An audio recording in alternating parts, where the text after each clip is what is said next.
د شکریہ ادا کوم چې دوی سره د مرګرو موږ سره په پاکستان تحریک انصاف کې شمولیت وکړو.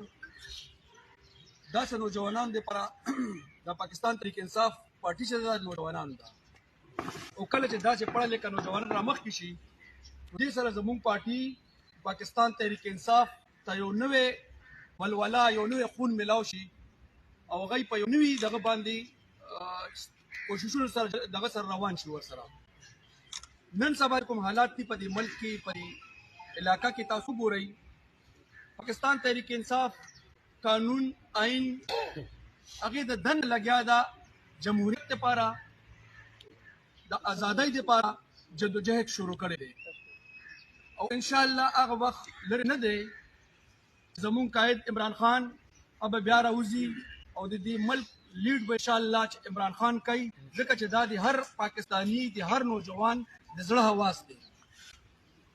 سو امید ساتم چې څنګه زموږ دا ملګري راځي په دې پټۍ کې شمولیت کېږي دا نو شمولیت نور هم دي په نوښار کې انشاءالله دا به ثابت شي. تاسو ته وګورئ ځکه چې دا واحد لیډر دی چې هغه په حق سره ولاړ دی سچ سره ولاړ دی پاکستانو دپاره ولاړ دی هغه ذات مفاد نشته.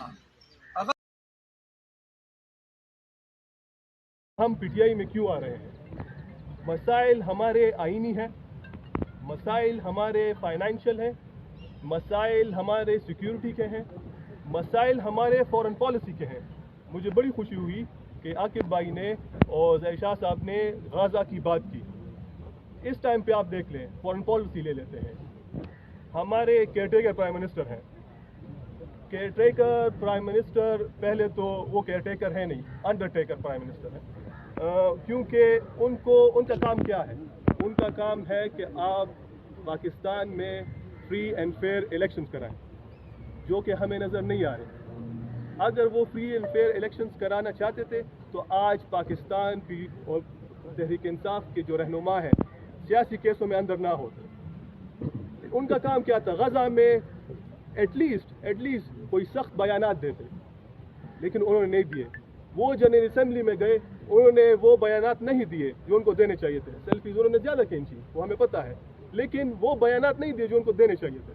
فورن پالیسی پہ عمران خان آپ کو پتہ ہے یونائٹڈ نیشن جنرل اسمبلی میں انہوں نے کلیئر کٹ بیانات دیے تھے، کلیئر کٹ، جس کی وجہ سے پھر ان کے خلاف یہ ساری سازشیں ہوئی بھی. دوسرا ہمارا مسئلہ آج کل کیا ہے؟ ہمارا مسئلہ ہے آئینی. پاکستان میں آج کل نہ آئین ہے، نہ لا ہے، نہ آرڈر ہے. ہم وکیل ہیں، ہمیں پتہ ہے کہ اگر ایک ملک میں آئین نہ ہو، جوڈیشری نہ ہو، آزاد نہ ہو تو وہ نہیں چل سکتا. آپ کے سارے مسائل جوڈیشری